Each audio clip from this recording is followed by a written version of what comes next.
بسم اللہ الرحمن الرحیم۔ ایک آدمی اپنے بوڑھے والد کے پاس گیا اور کہا، میری بیوی بالکل بدل گئی ہے، وہ اب جوان نہیں لگتی، اس کا جسم پہلے جیسا خوبصورت نہیں رہا، میں اب اسے طلاق دینا چاہتا ہوں اور کسی اور عورت سے شادی کرنا چاہتا ہوں۔ میں ایک جوان اور خوبصورت دبلی پتلی عورت کا حقدار ہوں، ترجیحاً لمبے بالوں والی۔ بوڑھے باپ نے کچھ دیر خاموشی اختیار کی، پھر کہا، ٹھہرو، میں کل تمہارے گھر آؤں گا تاکہ تمہاری بیوی کو دیکھ سکوں۔ اگر وہ واقعی بدصورت ہوئی تو تم اسے طلاق دے دینا اور کسی اور سے شادی کرنا۔ اگلے دن بوڑھا باپ بیٹے کے گھر آیا۔ بہو کو دیکھ کر وہ خاموشی سے سر ہلاتا رہا، جیسے کسی گہری سوچ میں ہو۔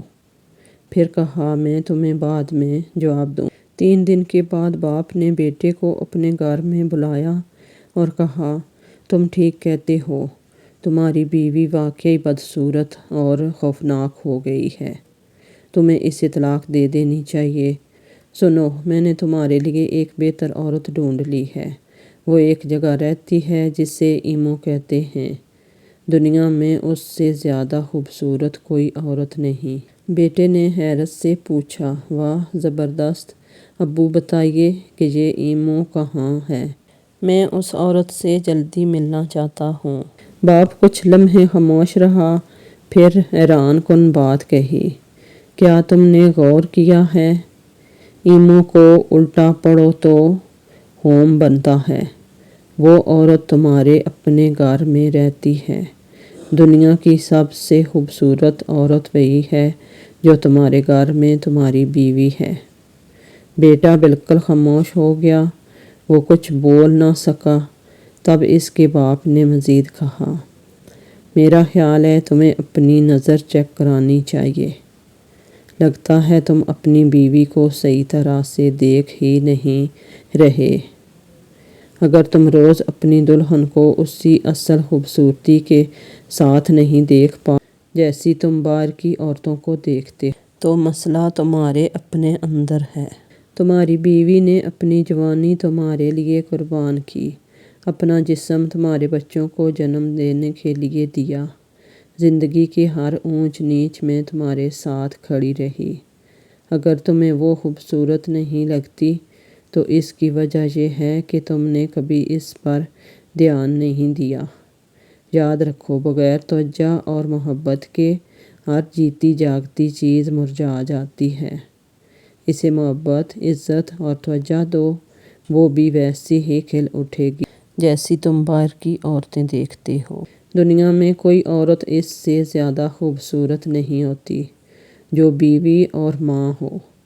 اس نے بہت کچھ جھیلا ہے اور خود کو قربان کیا ہے تاکہ وہ اپنے فرائض نبھا سکے۔ اس کی خوبصورتی بے مثال ہے۔ ماں، بہو اور بیٹا۔ ماں نے اپنے بیٹے کی بیوی کو مسکراتے ہوئے کہا جب شادی کے ابتدائی دن ختم ہوئے، تم نے کمال کر دیا ہے، صرف 30 دنوں میں تم نے میرے بیٹے کو مسجد میں باجماعت نماز کا پابند بنا دیا، جبکہ میں نے 30 برس میں بھی یہ نہ کر سکی۔ اور یہ کہتے ہوئے اس کی آنکھوں میں آنسو آ گئے۔ بیٹے کی بیوی نے جواب دیا، کیا آپ کو پتہ ہے ماں جی، پتھر اور خزانے کی کہانی؟ بیوی نے کہانی سنائی۔ کہا جاتا ہے ایک بڑا پتھر لوگوں کے راستے میں رکاوٹ بنا ہوا تھا۔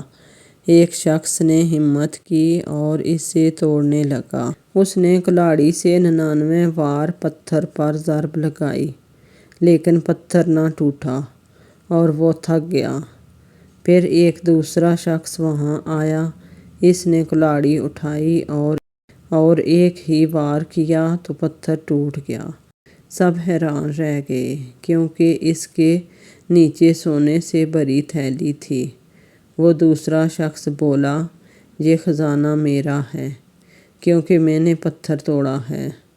پہلا شخص کہنے لگا، نہیں، میں نے 99 وار کیے ہیں، میرا بھی حق ہے۔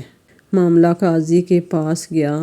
قاضی نے فیصلہ دیا، کہ پہلے شخص کو 99 حصے اور دوسرے کو صرف 1 حصہ، کیونکہ اگر اس نے 99 وار نہ کیے ہوتے تو یہ پتھر 100ویں وار پر کبھی نہ ٹوٹتا۔ اسی طرح 30 برس ماں نے بیٹے کو نماز کی تلقین کی، کبھی ہمت نہ ہاری۔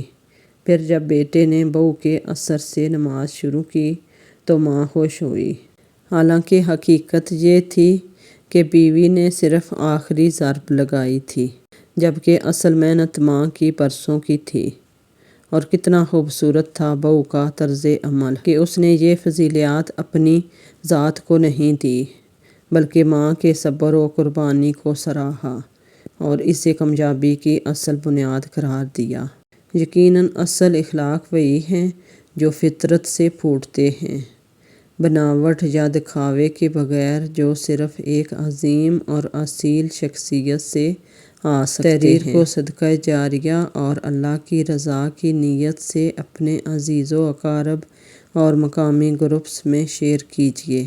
ہو سکتا ہے آپ کی تھوڑی سی محنت یا کوشش کسی کی زندگی بدلنے کا ذریعہ بن جائے۔